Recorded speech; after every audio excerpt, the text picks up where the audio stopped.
Stoicism holds a key belief: among life's aspects, only a select few are within our control, with attitude being one. This notion implies the power to transform life lies in altering our perspective. Numerous authors, philosophers, and public figures, knowingly or not, have drawn inspiration from Stoicism to capture this influence. We've compiled an extensive collection of quotes on anxiety and worry, ranging from Stoic philosophers to those influenced by their teachings. Whether you grapple with chronic anxiety or occasionally feel overwhelmed by that dreadful, gut-wrenching sensation, anxiety has a knack for derailing any day. Oddly enough, its impact doesn't always align with the scale of what's causing it. Many of the anxieties that harass you are superfluous. Expand into an ampler region, letting your thoughts sweep over the entire universe. Marcus Aurelius. It's easy in the modern world to get all bent out of shape about things that really don't matter that much in the grand scheme of things. Zoom out and look at things from a broader perspective, and you might just feel your anxiety evaporate. We are more often frightened than hurt, and we suffer more from imagination than from reality. Seneca. Is it possible that most of the pain we experience is pain that we cause ourselves through fear and anxiety? Does most of our suffering occur due to our visions of what could go wrong, rather than our experience of what's actually happening? In many cases, the answer is probably yes. The truth is that there is no actual stress or anxiety in the world. It's your thoughts that create these false beliefs. You can't package stress, touch it, or see it. There are only people engaged in stressful thinking. Wayne Dyer. Wayne Dyer is a self-development speaker and author who was influenced by Abraham Maslow of the hierarchy of needs fame man Swami Muktananda. Here he echoes the sentiment of Seneca in the earlier quote, "Our stress and anxiety are things that we create and that we allow to injure ourselves. If we can change the way that we look at the world and work to have control over our own minds, we can eliminate unnecessary stress and anxiety from our lives. Nothing in the affairs of men is worthy of great anxiety." Plato. What a lovely little quote from the ancient Greek philosopher Plato. Just like Marcus Aurelius mentioned in an earlier quote, many of the things that we worry about aren't of much great consequence. In the grand scheme of things, if you can zoom out in your perspective, you can realize that the things that you are worried about likely aren't that big of a deal, both in your life and from a cosmic perspective. When anxiety grips you, your mind tends to stray from the present. Perhaps nights become restless as you replay conversations, fretting over potential missteps.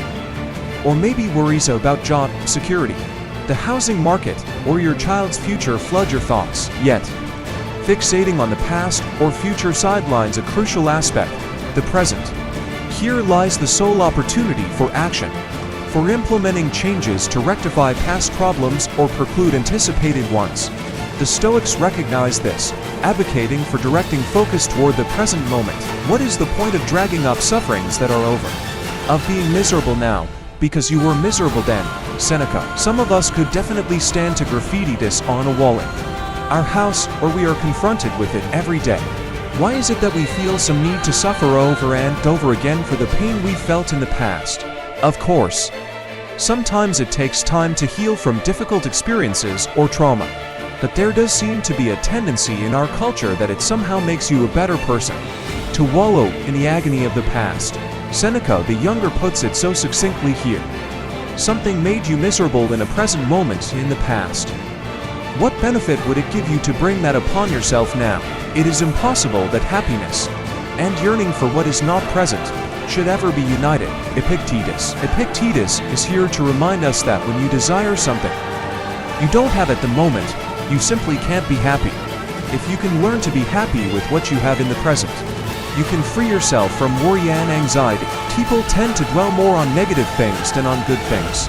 So the mind then becomes obsessed with negative things, with judgments, guilt and anxiety produced by thoughts about the future and so on. Eckhart Tolle. Why is it that we fixate on negative thoughts and memories rather than positive ones when someone criticizes us?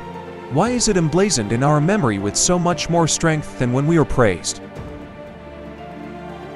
Let's say, for example, you are having a hard time sleeping at night because of anxiety about something that has occurred, or could occur, in your mind.